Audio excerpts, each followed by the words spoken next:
Hello friends, स्वागत है आपका एमपी स्काई एकेडमी में। आज के इस वीडियो में हम पॉलिटिकल साइंस यानी राजनीति विज्ञान के कुछ ऑब्जेक्टिव क्वेश्चंस को देखेंगे जो हमारे भारतीय संविधान से बहुत ही महत्वपूर्ण क्वेश्चंस हैं। ये हमारा पार्ट सेकंड वाला वीडियो है। इसमें हम नेक्स्ट 30 और क्वेश्चंस को देखेंगे। जो हमने पहले वीडियो में 30 क्वेश्चंस देखे थे उसके आगे का इसमें है। तो हम देखते हैं 31 नंबर का क्वेश्चन क्या है। नागरिकों के मौलिक अधिकारों की रक्षा के लिए न्यायालयों द्वारा कितने प्रकार के लेख यानी रिट जारी किए जा सकते हैं? तो इसका आंसर होगा 5 प्रकार के। 32 नंबर का क्वेश्चन है, डॉक्टर भीमराव अंबेडकर ने डॉक्टर अंबेडकर ने किस अधिकार को संविधान का हृदय एवं आत्मा कहा है? ये क्वेश्चन बहुत ही इंपॉर्टेंट है। ये दोनों क्वेश्चन, इसमें जितने भी बताए जाएंगे क्वेश्चन इस वीडियो में, वो सभी लगभग इम्पॉर्टेंट ही हैं। तो इसका आंसर क्या होगा? हृदय एवं आत्मा। ये किन्होंने कहा था? डॉक्टर भीमराव अम्बेडकर ने किस अधिकार को संविधान का हृदय एवं आत्मा कहा है? तो वो कौन सा अधिकार था? तो संवैधानिक उपचारों के अधिकार को उन्होंने संविधान का हृदय एवं आत्मा कहा है।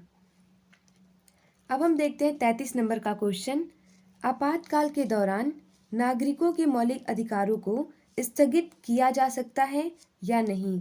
तो इसका आंसर होगा स्थगित किया जा सकता है। जब देश में आपातकाल आ जाए तो उस समय नागरिकों के मौलिक अधिकारों को स्थगित किया जा सकता है। अब हम देखते हैं 34 नंबर का क्वेश्चन क्या है, आपातकाल के दौरान किस अधिकार को स्थगित नहीं किया जा सकता है? तो आपातकाल के दौरान कौन सा ऐसा अधिकार है जिसे स्थगित नहीं किया जा सकता? तो अगर हमारे देश में आपातकाल भी आता है तो उस समय भी ऐसा कौन सा अधिकार है जिसे स्थगित नहीं किया जा सकता?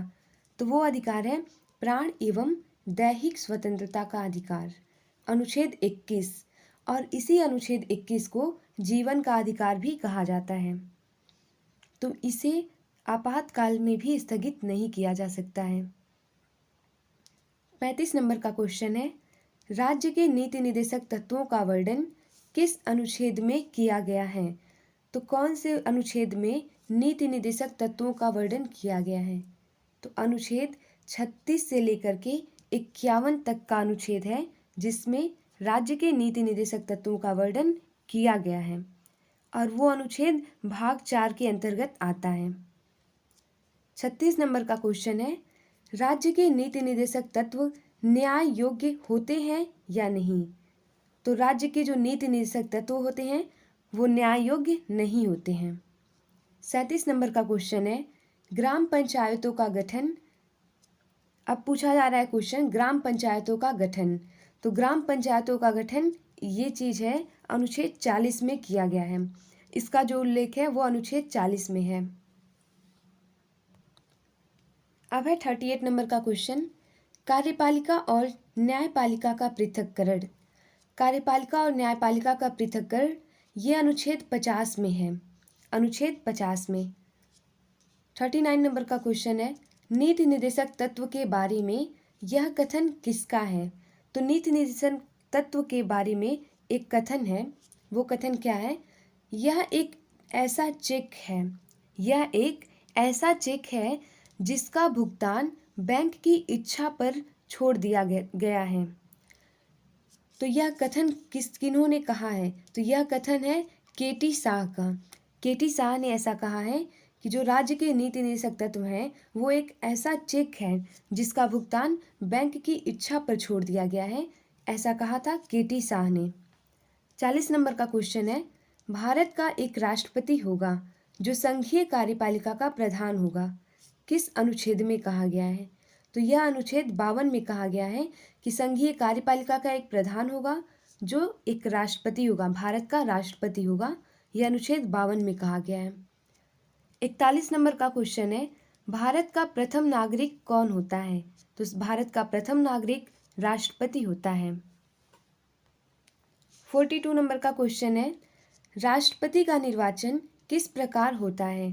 तो राष्ट्रपति का निर्वाचन आनुपातिक प्रतिनिधित्व प्रणाली के आधार पर एकल संक्रमणीय मतदान द्वारा अप्रत्यक्ष रूप से होता है।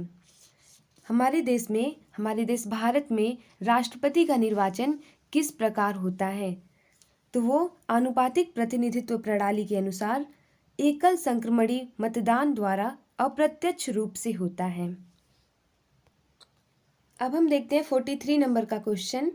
राष्ट्रपति के निर्वाचन में कौन से सदस्य भाग लेते हैं? तो कौन से ऐसे सदस्य होते हैं जो राष्ट्रपति के निर्वाचन में भाग लेते हैं? तो इसमें 3 लोग होते हैं। वो कौन कौन होते हैं? 3 लोग नहीं, वो जैसे 3 जगह से आते हैं ये लोग।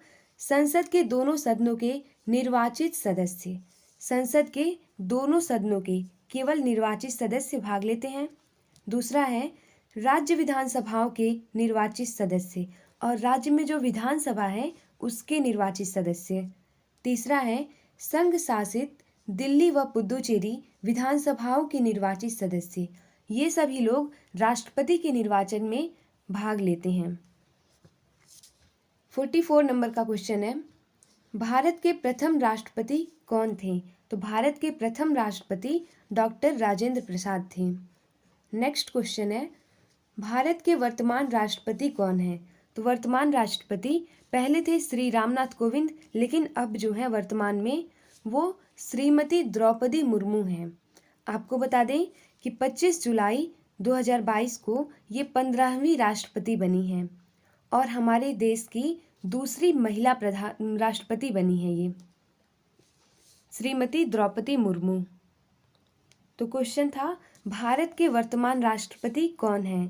तो आंसर होगा श्रीमती द्रौपदी मुर्मू। अब देखते हैं नेक्स्ट क्वेश्चन, राष्ट्रपति का पद रिक्त होने के कितने दिनों के अंदर नए राष्ट्रपति का निर्वाचन हो जाना चाहिए? यानी कि जब राष्ट्रपति का पद अगर रिक्त हो जाए किसी कारणों से, तो कितने दिनों के अंदर राष्ट्रपति का निर्वाचन हो जाना चाहिए? तो आंसर होगा 6 माह के अंदर हो जाना चाहिए। 6 माह के अंदर नए राष्ट्रपति का निर्वाचन हो जाना चाहिए।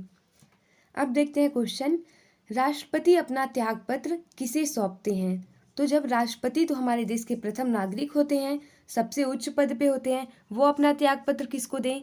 तो वो अपना त्यागपत्र उपराष्ट्रपति को देते हैं। अब क्वेश्चन है, राष्ट्रपति पर महाभियोग किस अनुच्छेद के अंतर्गत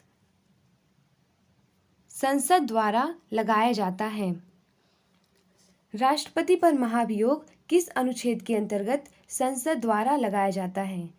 तो वो अनुच्छेद है 61। अनुच्छेद 61 के द्वारा राष्ट्रपति पर महाभियोग लगाया जाता है। और कौन लगाता है? तो संसद लगाता है महाभियोग अनुच्छेद 61 के द्वारा। अब क्वेश्चन है, राष्ट्रपति द्वारा अध्यादेश जारी किया जाता है, कौन से अनुच्छेद के द्वारा राष्ट्रपति अध्यादेश जारी करते हैं? तो वो है अनुच्छेद 123। 123 के अंतर्गत राष्ट्रपति अध्यादेश जारी करते हैं। देखते हैं 50 नंबर का क्वेश्चन क्या है, भारत के राष्ट्रपति को कितने प्रकार की आपातकालीन शक्तियां प्रदान की गई हैं? तो हमारे देश भारत के जो राष्ट्रपति हैं उनको कितने प्रकार की आपातकालीन शक्तियां दी गई हैं? तो 3 प्रकार की शक्तियां प्रदान की गई हैं। कौन कौन सी हैं? तो युद्ध, बाह्य आक्रमण या सशस्त्र विद्रोह, ये अनुच्छेद 352 में है। दूसरा है राज्यों में संवैधानिक तंत्र विफल होने पर, ये 356 है। तीसरा है वित्तीय संकट उत्पन्न होने पर, 360 है ये। अब देखते हैं हम नेक्स्ट क्वेश्चन क्या है, संसद के कितने अंग होते हैं?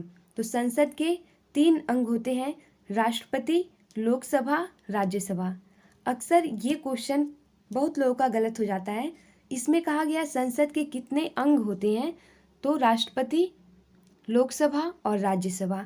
अंग पूछा जाए तो ये तीनों होते हैं। जब सदन पूछा जाए तो फिर लोकसभा और राज्यसभा 2 सदन होते हैं।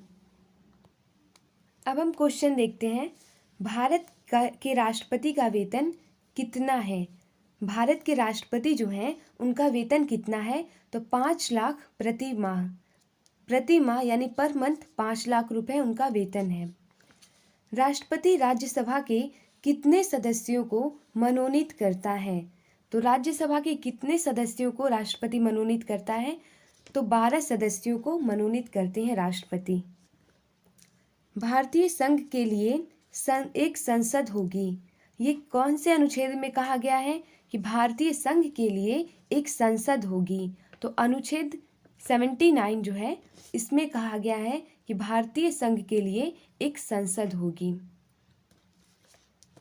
अब देखते हैं क्वेश्चन, लोकसभा की अधिकतम सदस्य संख्या कितनी निर्धारित की गई है? तो लोकसभा की अधिकतम सदस्य संख्या 552 निर्धारित की गई है। और ये 552 कहाँ से होते हैं? तो 530 राज्यों से होते हैं, 20 सदस्य संघीय क्षेत्रों से तथा 2 सदस्य राष्ट्रपति द्वारा मनोनीत किए जाते हैं। अब देखते हैं हमारा नेक्स्ट क्वेश्चन क्या है। वर्तमान में लोकसभा की कितनी सदस्य संख्या है? तो वर्तमान में लोकसभा की सदस्य संख्या 545 है।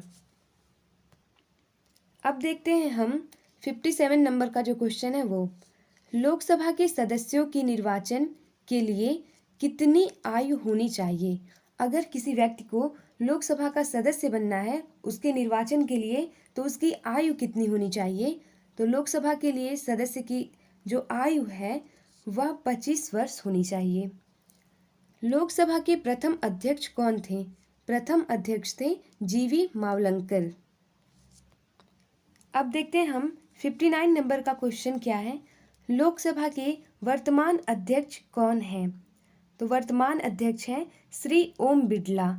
ओम बिरला वर्तमान अध्यक्ष हैं।